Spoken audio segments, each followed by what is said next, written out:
My aunt said, I deserve half of what she left you, so I reminded her she didn't visit Grandma once in 5 years. We were standing in Grandma's living room, surrounded by 47 years of memories. The lawyer had just read the will. Everything went to me. The house, the savings, the jewelry. Aunt Celeste's face turned the color of overripe tomatoes. That's not fair, she hissed. I'm her daughter. You're also the person who told her she was too much work, I said. I have the voicemails. See, when Grandma's dementia started getting bad, Aunt Celeste decided it was too inconvenient for her lifestyle. She lived 20 minutes away. I lived 3 states over and still showed up every weekend. I'd drive 6 hours on Friday nights, spend Saturday and Sunday with Grandma, then drive back for my Monday shift at the hospital. Aunt Celeste came to Christmas. Once, Mom, her sister, tried mediating. Maybe we could split things more evenly? No, I said. Grandma knew exactly what she was doing, because here's what they didn't know. During one of Grandma's clear moments, about 8 months before she died, she grabbed my hand with surprising strength. I'm changing my will, she whispered. Celeste thinks I don't remember her last visit, but I do. That visit happened 3 years ago. Aunt Celeste had brought her new boyfriend, trying to impress him with the family money. She'd asked Grandma right in front of him how much the house was worth. When Grandma couldn't remember, Aunt Celeste laughed, called her a vegetable,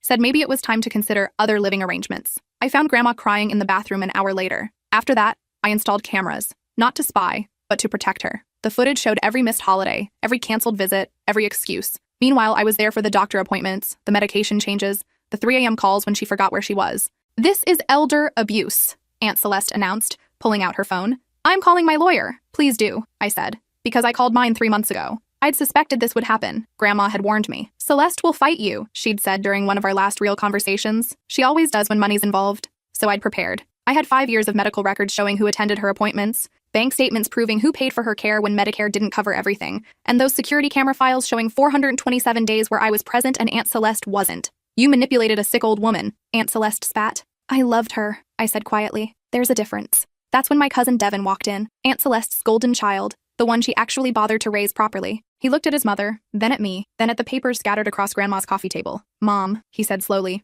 when's the last time you actually saw Grandma? Aunt Celeste's face went white. Because I was here 2 weeks ago, Devin continued, and Grandma told me something interesting about her will, something about a second document. My stomach dropped. What second document? The lawyer asked, suddenly alert. Devin pulled a sealed envelope from his jacket. The one, he said, meeting my eyes, that she made me promise to open only if anyone contested the first will. The room went silent. Even the lawyer stopped shuffling papers. Devin turned the envelope over in his hands, and I could see Grandma's shaky handwriting across the seal. My name, Devin's name, and a date from 6 months ago. She called me on a Tuesday, Devin said, his voice steady. Said she needed a witness for something important. Someone from Celeste's side of the family, she specified. Someone who couldn't be accused of bias. Aunt Celeste's mouth opened and closed like a fish gasping for air. I drove over that afternoon, Devin continued. Found her sitting at the kitchen table with her lawyer. She was having one of her clear days. Sharp as a tack, actually. She told me she was writing a letter. A letter that would only matter if her daughter challenged what she'd decided. He looked at his mother with something close to pity. She made me read it right there, Mom. Made sure I understood every word before I agreed to hold it.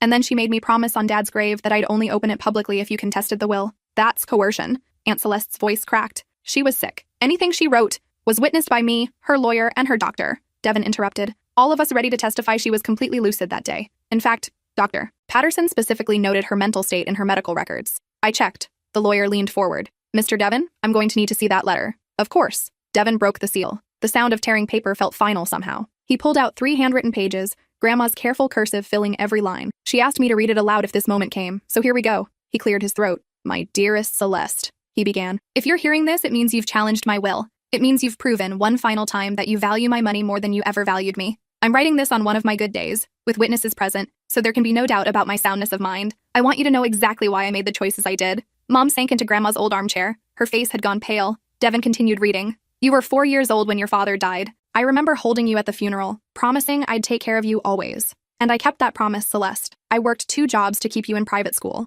I skipped meals so you could have dance lessons. I wore the same coat for 8 winters so you could have new clothes every season. Aunt Celeste's hands started shaking. You left for college and barely called. You graduated and moved across the country without a word. When you came back 5 years later, it was only because you needed money for your business. I gave you $50,000. You promised to pay it back. I'm still waiting. That was a gift, Aunt Celeste whispered. Let him finish, Mom said quietly. You married Raymond against my advice. I saw how he treated waitstaff, how he spoke about people he considered beneath him, but I kept my mouth shut because you were happy. When he left you 2 years later with nothing, who do you think paid your rent? Who covered your car payments? Who made sure Devin had a stable home when you were falling apart? Devin's voice caught slightly, but he kept reading. I never asked for gratitude. I just wanted my daughter back. But you were too proud to admit you needed me, and too ashamed to face what your life had become, so you stayed away. And the years passed, and I got older, and sicker, and you still stayed away. Aunt Celeste was crying now, ugly sobs that shook her whole body. But Devin didn't stop. When the dementia started, I was terrified. Not of forgetting, but of being forgotten, of becoming invisible while I was still alive. And that's exactly what happened with you, Celeste. You forgot me while I could still remember you. Do you know how that feels? To call your daughter 47 times in 1 month and get her voicemail every single time? To leave messages saying you're scared, you're confused, you need help, and never hear back? The lawyer was writing furiously. Mom had tears streaming down her face. Your sister tried. God knows Patricia tried to get you involved. She'd call you, text you, even show up at your house. You always had an excuse. Too busy with work, too stressed to handle sick people, too emotionally fragile to see your mother deteriorating, but not too busy to ask Patricia how much my estate was worth, not too stressed to inquire about selling the house while I was still living in it. I never said, Aunt Celeste started. There are text messages, I said softly. Mom showed me. Devin turned to the second page. But here's what you didn't know. While you were too busy for me, someone else wasn't. My granddaughter drove 6 hours every Friday night for 3 years. She gave up her weekends, her social life, her sleep. She held my hand during panic attacks. She cleaned me up when I had accidents. She sang the songs I taught her as a child when I couldn't remember my own name. I felt my own tears starting. She never complained, never asked for anything in return. She just loved me, Celeste, the way you used to love me when you were small, before money and pride and shame got in the way. She gave me something you couldn't buy with all your business success.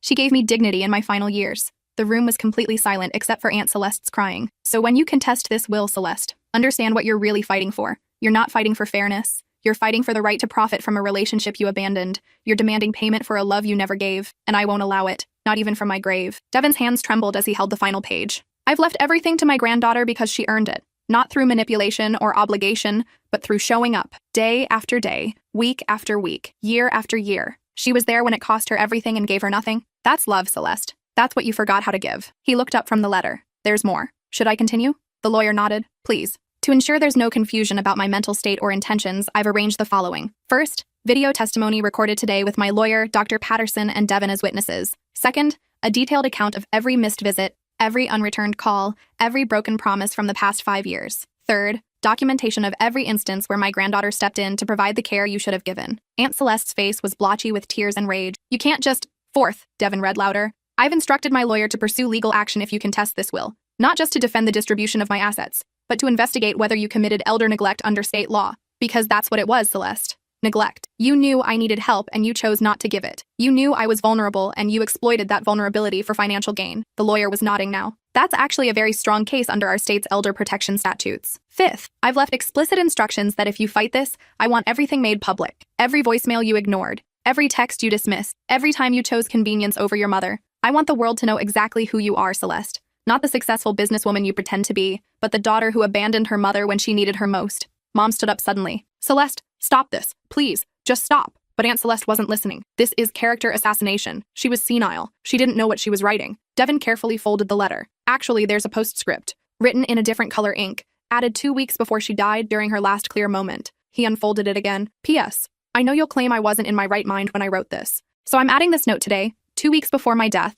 with full knowledge of what I'm doing. I still remember everything, Celeste, and I still mean every word. You had 5 years to prove me wrong. You never did. I love you. I always will. But I don't trust you with my legacy, and I don't trust you to do right by the granddaughter who did right by me. So this is my final answer. This is my final choice. I'm sorry it had to end this way, but I'm not sorry for protecting the one person who protected me. With all my love and all my disappointment, Mom. The silence that followed was crushing. Aunt Celeste looked at her son with pure betrayal. You knew. This whole time you knew. Yeah, Mom, I knew. Devin's voice was gentle but firm. And I tried to warn you 3 times. I told you to visit her. I told you she was keeping track. I told you she was hurt. You said you'd deal with it after she died. After I got the inheritance, you mean? Aunt Celeste spat. You were supposed to be on my side. I'm on Grandma's side, Devin said quietly. I always have been. The lawyer stood, gathering papers. Mrs. Celeste, given this evidence, I strongly advise you to withdraw any contestation of the will. If you proceed, your mother's estate is prepared to file criminal elder neglect charges, pursue civil damages for emotional distress, and make public every piece of documentation mentioned in this letter. You're threatening me? I'm informing you of the consequences, the lawyer said calmly. Your mother made her wishes very clear. You can accept them gracefully or you can fight and lose everything, including your reputation. Aunt Celeste looked around the room wildly, searching for an ally. She found none. Even Mom wouldn't meet her eyes. This isn't over, she said, her voice venomous. You think you've won? You think some letter changes anything? It changes everything, I said. I'd been quiet through all of this, but now I stood, because it's not about the money, Aunt Celeste. It never was. It's about knowing that Grandma saw exactly who you were, and she chose me anyway. Not because I manipulated her, not because I tricked her, but because when it mattered, I was there. And you weren't? She grabbed her purse, moving toward the door. Don't expect me at the funeral. I don't expect anything from you, I said. Grandma didn't either. Not anymore. She slammed the door so hard a picture fell off the wall. One of Grandma and Aunt Celeste from years ago before everything went wrong. The glass cracked right down the middle. Devin picked it up carefully. "I'm sorry," he said to me. "For her, for all of this." "Don't be," I said. "You did the right thing." "I know." He set the picture on the mantel. "Doesn't make it easier." Mom finally spoke. "I should have done more. Should have pushed harder. Made Celeste face what she was doing." "You did what you could," I told her. "You were there too. You helped." "Not like you," she said softly. "I helped because Celeste wouldn't. You helped because you loved her." The lawyer cleared his throat. "If we're finished here, I need to file some paperwork. The estate will be transferred within 30 days. All assets, all accounts, everything as specified in the original will." After he left, the three of us sat in Grandma's living room. The afternoon sun was coming through the windows the same way it had 1,000 times before. I could almost see Grandma in her chair, working on her crossword puzzles, humming old songs under her breath. "She used to make cookies every Sunday," Devin said suddenly. "When I was little, before Mom and Dad got divorced, she'd let me eat the dough and pretend not to notice." "Chocolate chip," I said, "with extra vanilla." "She made them for me too," Mom added. "When I was pregnant with you, said they'd help with morning sickness. They didn't, but I ate them anyway, because they reminded me of being young." We sat there, sharing memories. Devin told us about the time Grandma had taught him to ride a bike, running beside him for 3 hours straight until he got it. Mom talked about how Grandma had sewn her wedding dress by hand, working on it for 6 months. I described the last coherent conversation we'd had, where she told me stories about her own grandmother, linking us across generations. "What happens now?" Devin asked eventually. I looked around the room. "I don't know. Sell the house, probably. It's too big for just me. Put the money towards something Grandma would have wanted." "Like what?" "There's a program at the hospital," I said slowly, "for dementia patients who can't afford full-time care. They always need funding. I was thinking, maybe I could endow a wing, or sponsor care for people like Grandma who don't have anyone." Mom smiled. "She'd love that." "Yeah," Devin agreed. "She really would." We stayed until dark, sorting through papers and memories. When it was finally time to go, I locked the door knowing I'd be back tomorrow, and the day after. There was so much to go through, so many decisions to make. But for now, I just wanted to remember how it felt to be in this house with people who understood why it mattered. I drove home thinking about Grandma's letter, about how even in her confusion, she'd managed to see clearly the one thing that mattered. Love wasn't about money or inheritance or family obligation. It was about showing up. It was about being present even when it was hard. It was about holding someone's hand while they forgot everything except that they were loved. Aunt Celeste would never understand that, but Devin did. Mom did. And most importantly, Grandma had known I did. 3 weeks later, the estate transfer was complete. I became the owner of a house worth $340,000, savings accounts totaling $180,000, and jewelry appraised at $45,000. The total came to just over $500,000. I kept Grandma's wedding ring, donated half the jewelry to a women's shelter, sold the rest and put the money aside for Devin's kids' college funds, even though he protested. Grandma would want them taken care of, I told him. And you were there when it mattered too. The house sold in 2 weeks to a young family with 3 kids. They promised to take care of the garden Grandma had loved. I cried signing the papers. I took the money from the sale and the savings accounts and met with the hospital foundation. They were thrilled. Overwhelmed, actually. With a $400,000 donation, they could expand the dementia care program significantly, hire specialized nurses, and provide free services to families who couldn't afford help. They wanted to name the wing after Grandma.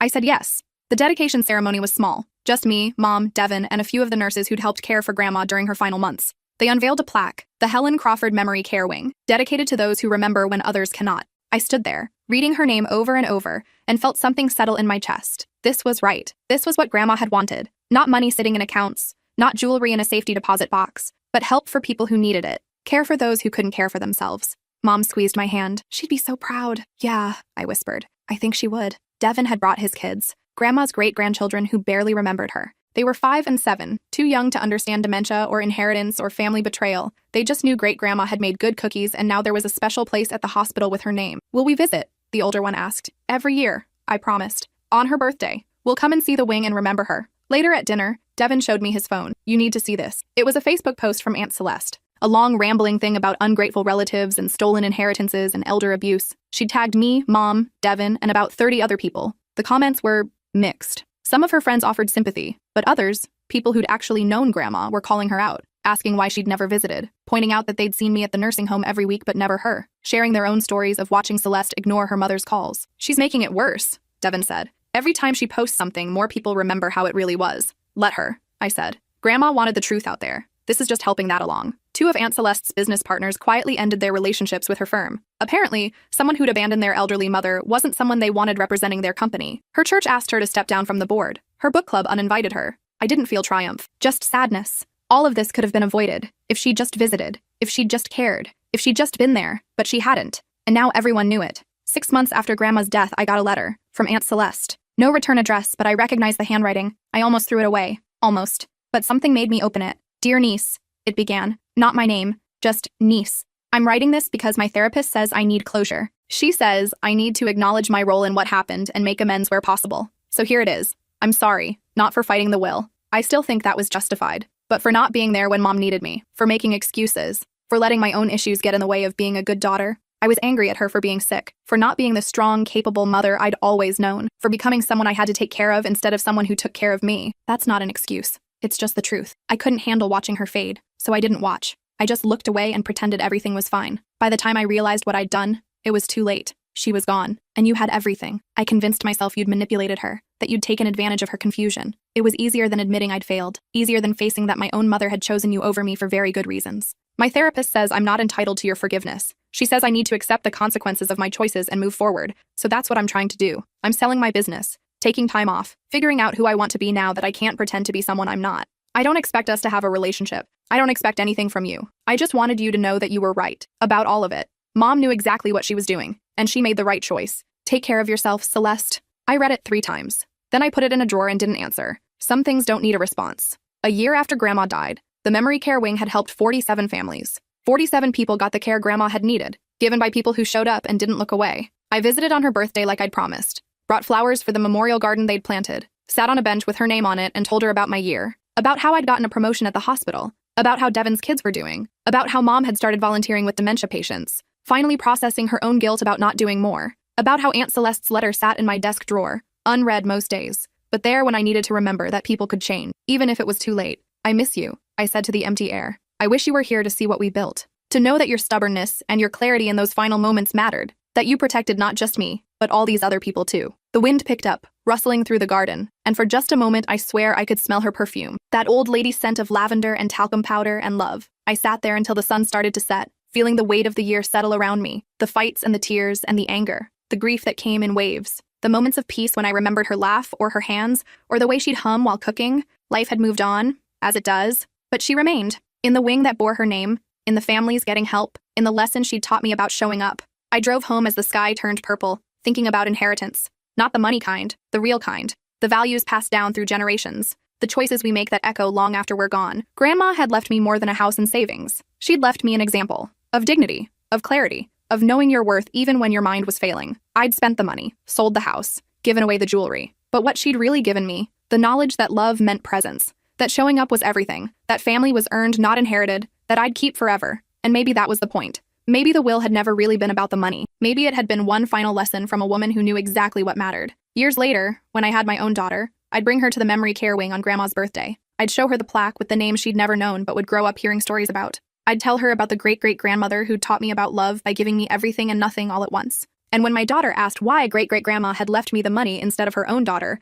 I'd tell her the truth. The same truth Grandma had written in her letter. She gave it to the person who showed up, I'd say. And that's the most important lesson of all. In life, you show up for the people you love. Not when it's convenient, not when it's easy, but especially when it's hard. That's what love is. That's what family should be. My daughter would nod, not fully understanding yet. But someday she would. Someday she'd face her own choices about who to show up for and who to walk away from. And maybe, just maybe, she'd remember her great-great-grandma Helen and choose presence over convenience. That was the real inheritance. Not money, not property, but the knowledge that love was a verb, not a noun. That family was something you did, not something you were. And in the end, that was worth more than any amount Grandma could have left in her will. But the story doesn't end there. Because 6 months after that first anniversary, Aunt Celeste showed up at my door. I almost didn't recognize her. She'd lost weight. Her hair was different. She looked smaller somehow, diminished in a way that had nothing to do with physical size. I know I have no right to be here, she said before I could speak. I know you probably don't want to see me, but I need to tell you something, and I need to do it in person. I should have closed the door. Should have told her we had nothing to talk about. But something in her eyes stopped me, a brokenness I'd never seen before. 5 minutes, I said, stepping aside. We sat in my living room, awkward and silent. She looked around at my apartment, taking in the photos on the wall. Me and Grandma at my college graduation. Me and Grandma at Christmas. Me and Grandma everywhere. I see her in your face, she said finally. The way you hold your mouth when you're thinking. She did that too. Why are you here, Aunt Celeste? She took a deep breath. I'm sick. Stage 4 lung cancer. Ironic, right? I never even smoked. Just bad luck, the doctors say. My stomach clenched. I'm sorry. Don't be. I'm not here for sympathy. She pulled out a folder from her bag. I'm here because my lawyer is insisting I get my affairs in order, and because I don't want to die the way Mom died, with my child hating me for very good reasons. She handed me the folder. Inside was her will. I skimmed it quickly. Everything was going to Devon's kids with a substantial trust for dementia research in Grandma's name. I'm not leaving you anything, she said. You don't need my money, and you've made it clear you don't want anything from me, but I wanted you to see that I'm trying to do one thing right, to honor Mom in the only way I have left. I set the folder aside. What do you want from me? Nothing. Everything. I don't know. She pressed her hands together. I've been in therapy for a year, dealing with my shit, as my therapist so elegantly puts it.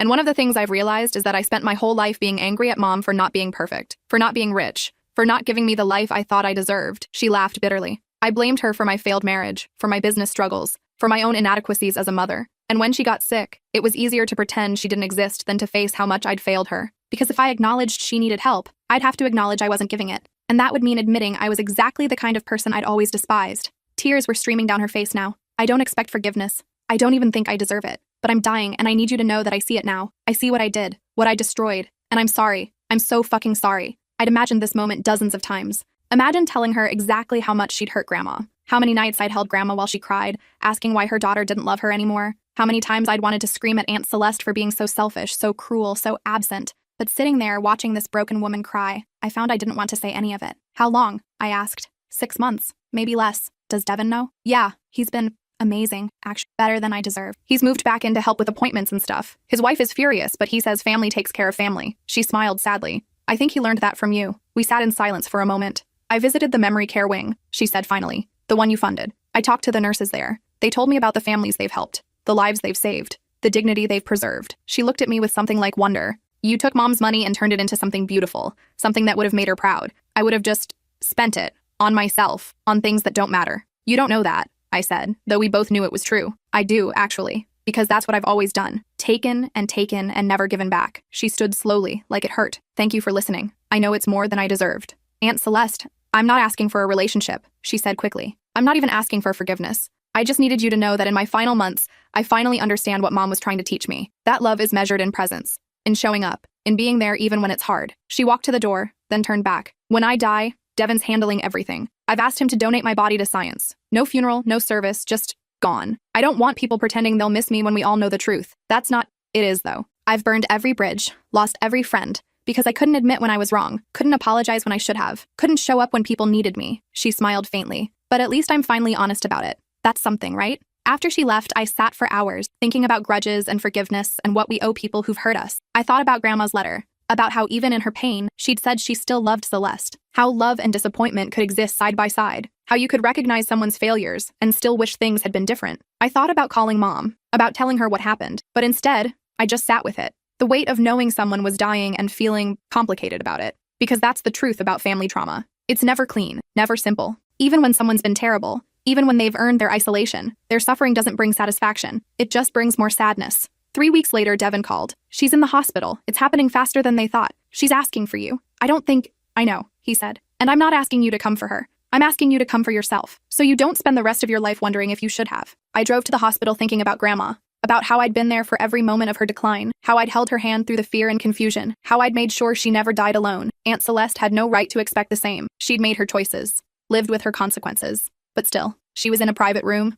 morphine drip keeping the pain at bay. Devin sat beside her, holding her hand. When he saw me, relief flooded his face. Hey, Mom, he said softly. Look who's here. Aunt Celeste's eyes opened. They were cloudy with drugs but still aware. You came. I came, I confirmed, pulling up a chair. I don't deserve, probably not, I agreed. But I'm not here because you deserve it. I'm here because I don't want to become you. She blinked, trying to process that. I watched you turn into someone bitter and alone, I continued. Someone so wrapped up in pride and hurt that you pushed away everyone who mattered. And I refused to let that be me. So I'm here. Not for you, for myself. She smiled weakly. Harsh, but fair. We sat there, the three of us, not talking much, just being present. Devin told stories about when he was young, when Aunt Celeste had been a better mother, before the divorce, before the resentment, before everything broke. I listened to stories about a woman I'd never known, one who'd sung lullabies and packed special lunches and showed up for school plays. It made her abandonment of Grandma somehow worse and more understandable all at once. People weren't simple. They were capable of great love and terrible neglect, sometimes toward the same people, sometimes in the same lifetime. As the sun set, Aunt Celeste's breathing changed,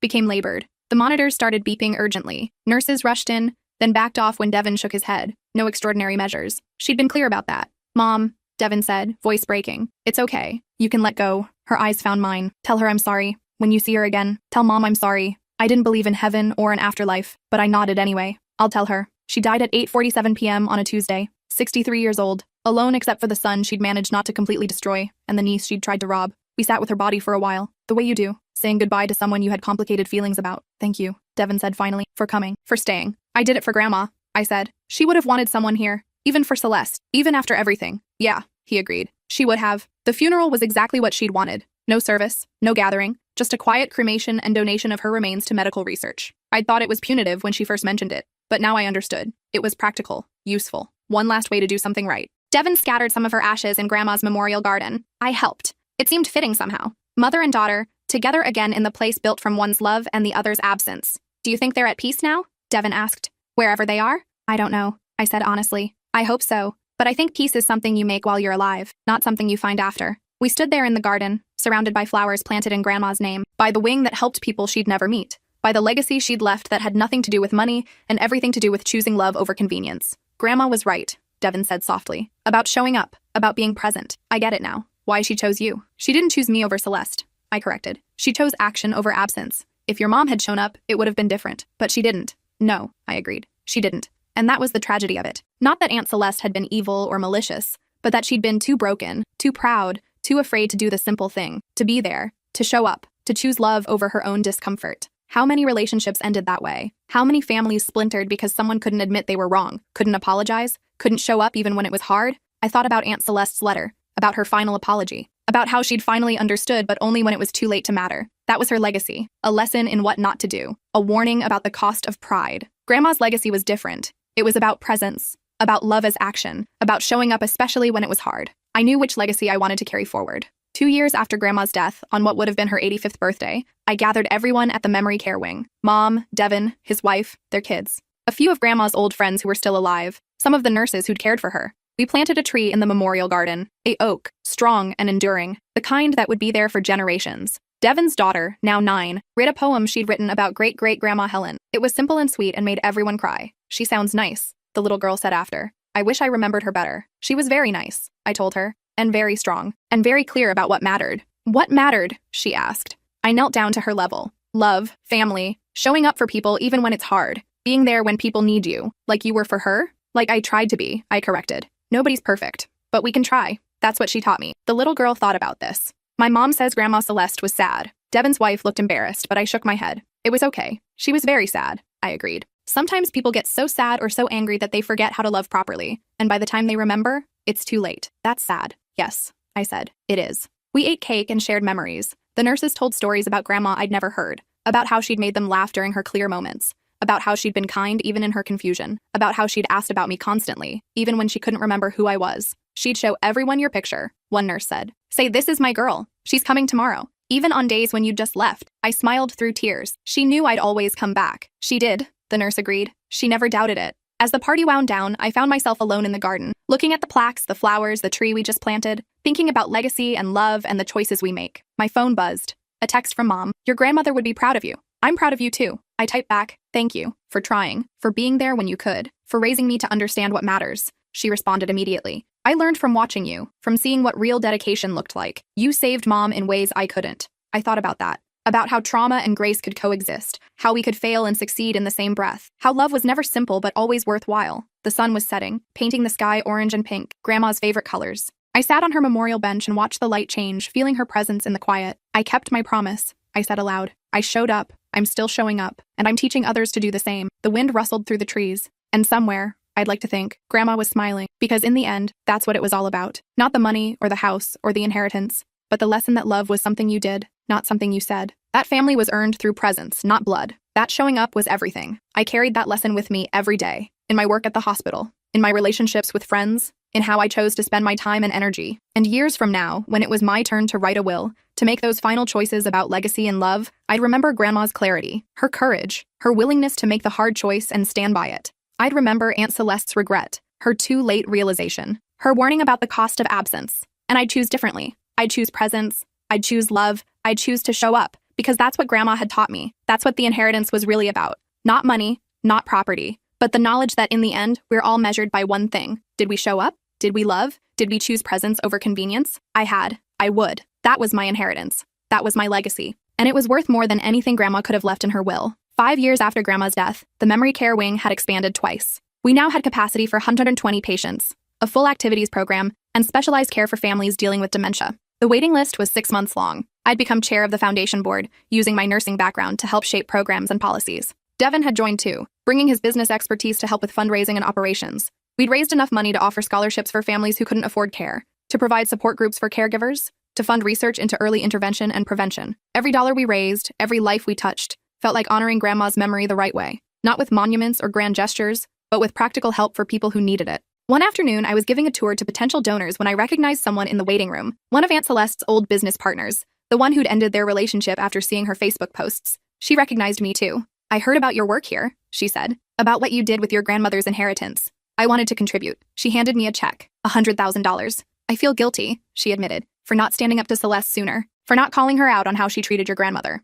I knew it was wrong, but I didn't want to get involved. This is my way of making amends." I looked at the check, then at her. "You don't have to do this." "I know, but I want to." She glanced around the wing. "My mother is starting to show signs, early stages, and I'm terrified of becoming like Celeste, of making excuses, of not being there. So this is me, making a commitment, to do better, to show up." We talked for a long time, about fear and duty and love, about how easy it was to make excuses and how hard it was to stay present, about the 100 small choices that add up to either presence or absence. Before she left, she hugged me. "Thank you for showing me what the right choice looks like." After she left, I sat in my office thinking about ripples, about how Grandma's choice to leave me everything had created waves that were still expanding. The wing, the families helped, the caregivers supported, the research funded, the lives changed, and now people like this woman, making different choices because they'd seen the cost of absence. That was legacy, real legacy, not money or property, but influence. Example, the courage to make hard choices and trust they'd inspire others to do the same. I thought about writing a book, about Grandma's story and Aunt Celeste's regret and the lessons I'd learned about showing up, about presence as the highest form of love, about how family was something you did,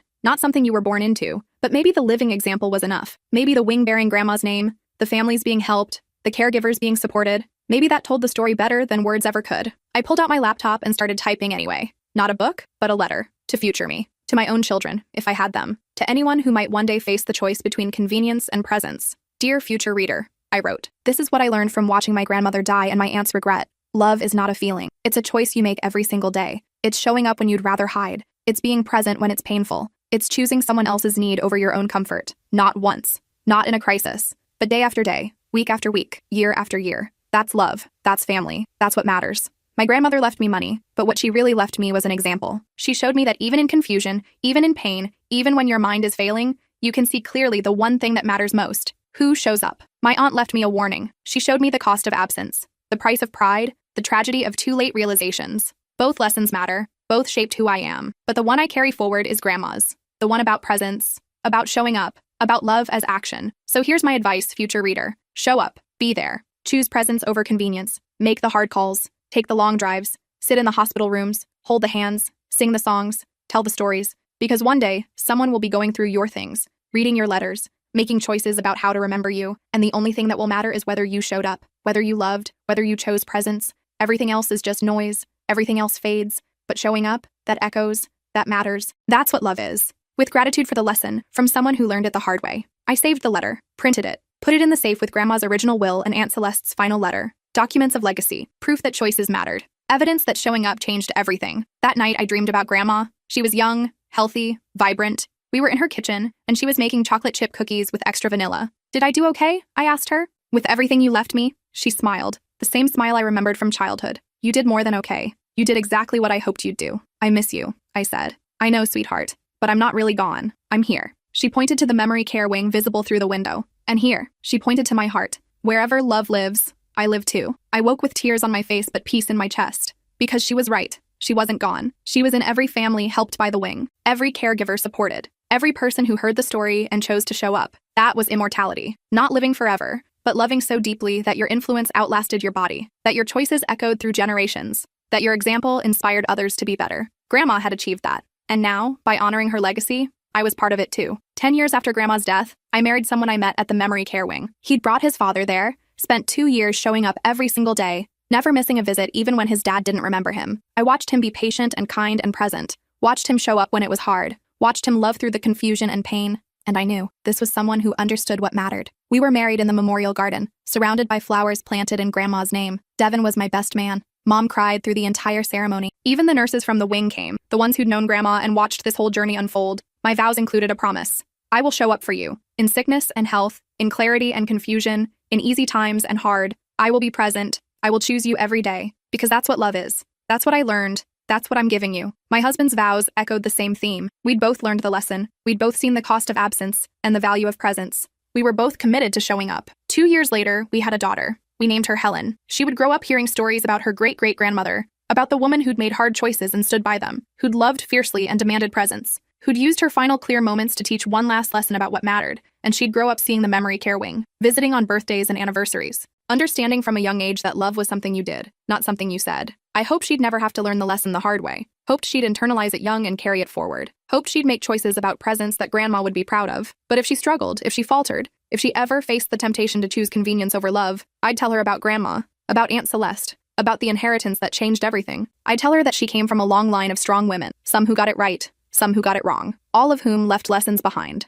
And then I'd tell her the most important thing. You get to choose. Every day, every moment. You get to choose presence or absence, love or convenience, showing up or staying away. Choose wisely, baby girl. Choose love. Choose presence. Choose to show up. Because in the end, that's all that matters. She'd nod, not fully understanding yet. But someday she would. Someday she'd face her own moments of choice, her own crossroads between easy and right. And I hoped, I prayed, I believed she'd choose presence. Because that was the inheritance. Not money or property or things, but values, choices, the courage to show up even when it was hard. That's what Grandma had really left me. That's what I was passing on. That's what would outlast all of us. And standing in that memorial garden, holding my daughter, thinking about Grandma and Aunt Celeste and all the lessons learned, I felt the weight of legacy settle around me like a comfortable blanket. This was it. This was what mattered. Not the money or the house or the jewelry, not the will or the inheritance or the legal battles, but this. Love, presence, showing up. Everything else was just details. Everything else faded. But this echoed forever. And that was worth more than any inheritance Grandma could have left in her will. The end word count. Approximately 13,500 words. I need to continue significantly to reach 50,000 words. Let me continue the story with more depth and development. 3 months after little Helen was born, something unexpected happened. A lawyer contacted me about another aspect of Grandma's estate that hadn't been addressed. There's a storage unit, he explained over the phone, rented under your grandmother's name for the past 30 years. The fees have been paid through a trust, but now that the trust has been distributed, you need to decide what to do with the contents. I didn't know she had a storage unit. Neither did anyone else, apparently. The rental agreement specifies it was to remain secret until after her death. I have the key and access code when you're ready. I drove out the following week, my husband staying home with Helen. The storage facility was on the edge of town, one of those old concrete buildings that looked like it had been there since the 70s. Unit 247. I unlocked it with shaking hands. Inside was everything. Boxes stacked floor to ceiling, furniture covered in sheets, and in the back, a desk with a thick album on top. I opened the album first. Photos. Hundreds of them. Of me. From birth through college graduation. Every school play, every piano recital, every birthday party. Grandma had documented everything, organized it chronologically with little notes in the margins about what I'd said or done that day. First day of kindergarten. Insisted on wearing her crown. Said she was a princess scientist who would cure all diseases. Piano recital. Age 8. Forgot the middle section. Improvised something that was actually better than the original. Teacher was not amused. High school graduation, valedictorian speech about standing up for what's right even when it costs you. So proud I could barely breathe. I sat on the dusty floor, flipping through pages, crying openly. She'd been documenting my life, saving every report card, every award, every letter I'd ever written her. This wasn't just a storage unit. It was a shrine to our relationship. But there was more. Boxes labeled with years. I opened one marked 2018, the year before she got sick. Inside were journals, Grandma's neat handwriting filling page after page. I picked one up at random and started reading. February 14th, 2018. Celeste called today. First time in 3 months. Asked if I'd considered reverse mortgage on the house. Didn't ask how I was feeling. Didn't ask about my doctor appointments. Just money. Always money. I see now what's coming. I'm not stupid, despite what she thinks. The forgetfulness is getting worse. Yesterday, I couldn't remember how to make coffee. Stood in the kitchen for 20 minutes, staring at the machine like it was alien technology. I'm terrified, but more than that, I'm sad. Because I know when I really need my daughter, she won't be there. She'll have excuses. She'll have reasons.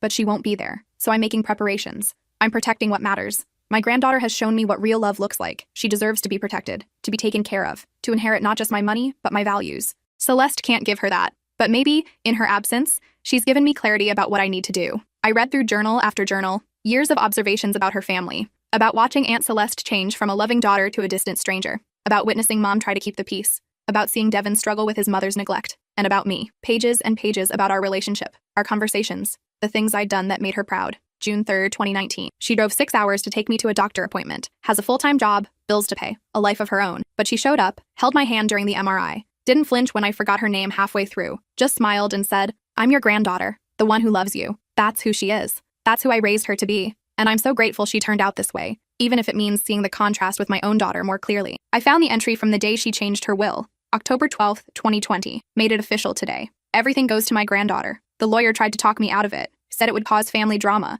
but I'm clear on this. Crystal clear. This isn't about money. It's about sending a message, about teaching a final lesson. Love is action. Family is choice. You don't get to neglect someone for years and then claim their inheritance. That's not how this works. Celeste will be angry. She'll fight it. But I've prepared for that too. I've documented everything. Every missed call, every broken promise, every moment she chose herself over me. Not to punish her, but to protect my granddaughter from her accusations. Because Celeste will claim manipulation. She'll say I wasn't in my right mind. She'll make this ugly. But the truth will be there in black and white. And the truth is simple. One person showed up. One person didn't. One person loved me through the hard times. One person only wanted me when I was convenient. I'm choosing the one who showed up. I'm choosing love over blood. And I'm doing it with full knowledge of what it will cost. But some things are worth the cost. Some lessons need to be taught even if they hurt. This is one of them. There were more boxes. One contained every card I'd ever given her. Every gift, carefully wrapped and preserved. Every letter from summer camps and college. Another box held items that had belonged to Aunt Celeste as a child. Artwork from elementary school. Report cards with glowing comments. Photos of mother-daughter trips, both of them smiling. Grandma had saved these too.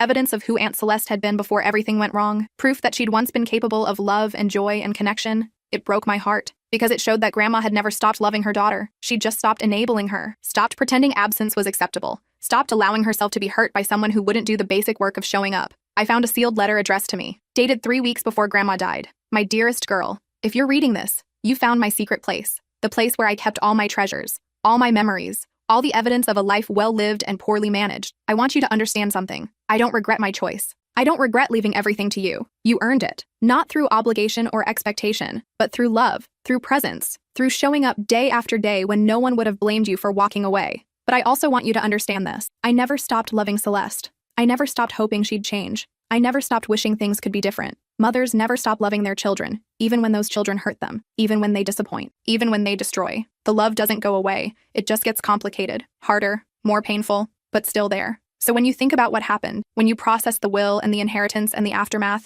remember this. I chose you because you deserved it, but I grieved that choice every day. I grieved what it said about my relationship with my daughter. I grieved the family I'd wished for, but never had. Grief and love can exist together. So can disappointment and hope. So can anger and forgiveness. Life is complicated. People are complicated. Family is the most complicated of all. I'm giving you this storage unit not because the stuff matters, but because the history matters. Because understanding where you came from helps you understand where you're going. Because knowing that even a woman as stubborn as me struggled with these choices might help you when you face your own. Use what's here however you see fit. Keep it, donate it, throw it away. It's all yours now, just like everything else. But know that every item in this place was saved with love, every memory preserved with care, every moment documented with the belief that someday it would matter, that you would matter. And you do, sweetheart. You matter more than anything. You always have. With all my love, across time and death, and whatever comes after, your Grandma Helen. I sat in that storage unit for 6 hours, reading and crying and processing. The full weight of Grandma's love, her pain, her choice, all laid out in journals and letters and carefully preserved memories. She'd known exactly what she was doing, known it would hurt Aunt Celeste,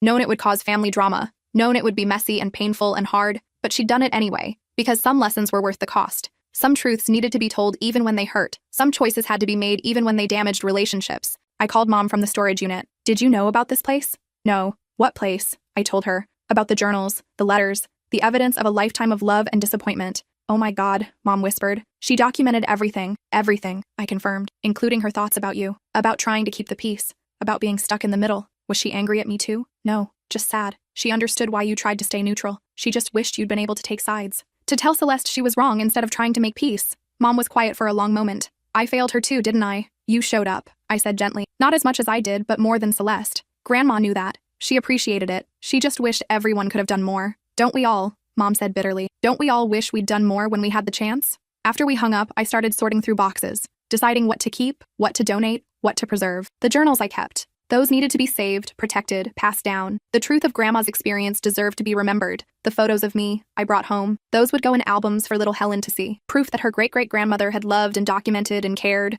The boxes of Aunt Celeste's childhood belongings I packaged up carefully. And then I did something Grandma probably wouldn't have expected. I sent them to Devin, with a note. Your mom was once a child. Once innocent and loved and full of potential. I think you should have this. Not to excuse what she became, but to remember what she could have been. Love doesn't erase harm, but understanding can make the pain more bearable. Devin called me in tears. These are incredible. I barely remember this version of her. Your grandma wanted you to know it existed, that somewhere under all the bitterness and pride, there was once a little girl who loved her mother. Does it change anything? No, I said honestly. but it adds context. And sometimes context is important. The furniture in the storage unit included pieces from Grandma's childhood home. I had them restored and placed in the memory care wing, a rocking chair in the common room, a bookshelf in the library, a desk in the activity center. Pieces of Grandma's history, still serving a purpose, still helping people. The rest I sold, adding the money to the foundation. Another $15,000 for care and support and research. Another piece of Grandma's legacy transformed into help for others. The storage unit rental, I continued. But instead of keeping Grandma's things there, I turned it into an archive for the memory care wing. We stored records there, photos of patients and families, documentation of our work, a place where memories were preserved and honored. The woman who ran the storage facility was touched when I explained. Your grandmother was always so kind. Used to bring me cookies at Christmas.